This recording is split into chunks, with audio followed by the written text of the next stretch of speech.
దేవుడు మొదటి మనిషిని ఎలా చేశాడో, వారి ద్వారా పాపం ఎలా వచ్చిందో ఈరోజు మనం తెలుసుకుందాం. దేవుడు మొదటి మనిషిని నేలమంటితో తయారు చేసి, తరువాత దేవుడు అతనికి జీవం పోసి ఊపిరినిచ్చాడు. దేవుడు అతనికి ఆదాము అని పేరు పెట్టెను.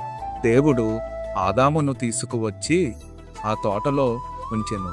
ఆదాము, ఈ తోటలో ఉన్న ఏ పళ్ళైనా నువ్వు తినవచ్చు. మంచి చెడ్డ తెలివినిచ్చు పళ్ళు మాత్రం తినకూడదు, అవి తింటే నువ్వు చస్తావు అని దేవుడు ఆదాముతో చెప్పాడు. తర్వాత దేవుడు ఆదాము దగ్గరికి జంతువులను పిలిచాడు. దేవుడు చూస్తుండగా ఆదాము వాటన్నిటికీ పేర్లు పెట్టాడు.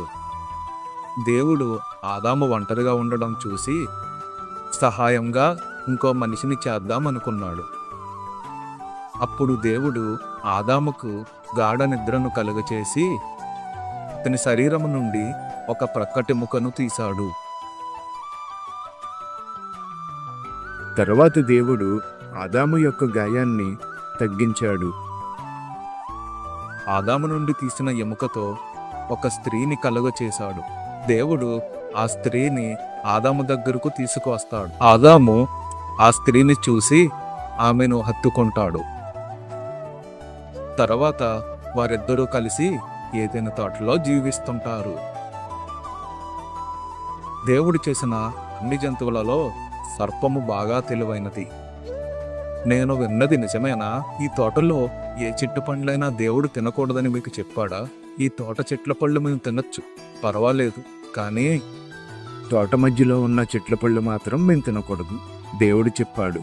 ఎందుకంటే అవి తిన్నామంటే దేవుడు మేము చేస్తామని మాకు చెప్పాడు. ఇప్పుడు ఆ సర్పం స్త్రీతో మీరు అస్సలు చావనే చావరు. మీరు ఆ పళ్ళు తిన్న వెంటనే మీకు తెలివి బాగా పెరుగుతుంది. మీరు దేవదూతలా గొప్పగా తయారవుతారు.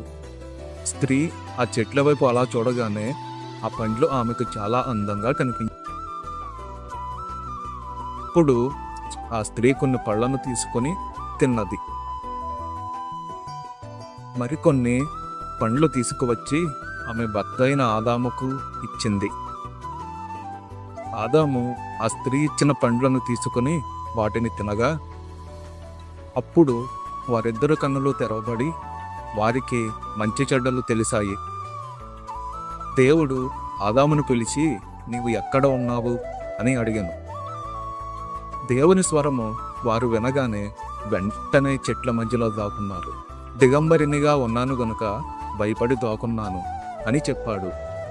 అందుకు దేవుడు, నీవు దిగంబరివని ఎవరు చెప్పారు? నేను తినకూడదు అని చెప్పిన పండ్లు నువ్వు తిన్నావా అని దేవుడు అడిగాడు. అందుకు ఆదాము, నీవు నాతో పాటు ఉండుటకు ఇచ్చిన ఈ స్త్రీ ఆ పండ్లను నాకు ఇచ్చింది, నేను తిన్నాను అని చెప్పాడు. అప్పుడు దేవుడు ఆ స్త్రీని అడుగగా, సర్పము నన్ను మోసం చేసింది, అందుకే తిన్నాను అని చెప్పింది. అందుకు దేవుడు సర్పముతో, నీవు జీవితాంతం కడుపుతో పాకుచు మన్ను తింటావు అని శపించాడు. అందుకు దేవుడు ఆ స్త్రీతో, నీవు మిక్కిలి గర్భయాతనతో పిల్లలను కంటావు అని దేవుడు చెప్పాడు. దేవుడు ఆదాముతో, నీ భార్య మాట ఆలకించి నేను తినకూడదు అని చెప్పిన పండ్లు నీవు తిన్నావు గనుక ఈ నేల నీ వల్ల శపించబడింది. కాబట్టి నీ బ్రతుకు దినములన్నయూ నీవు చెమటోడ్చి ప్రయాసపడి దాని పంటను తిందువు. నీవు నేల నుండి తీయబడితివి కనుక చివరకు నీవు మన్నైపోదువు అని దేవుడు ఆదాముతో చెప్పాడు. వారిద్దరిలో పాపం ప్రవేశించినందున దేవుడు వారిద్దరిని ఏదైనా తోట నుండి పంపివేశాను.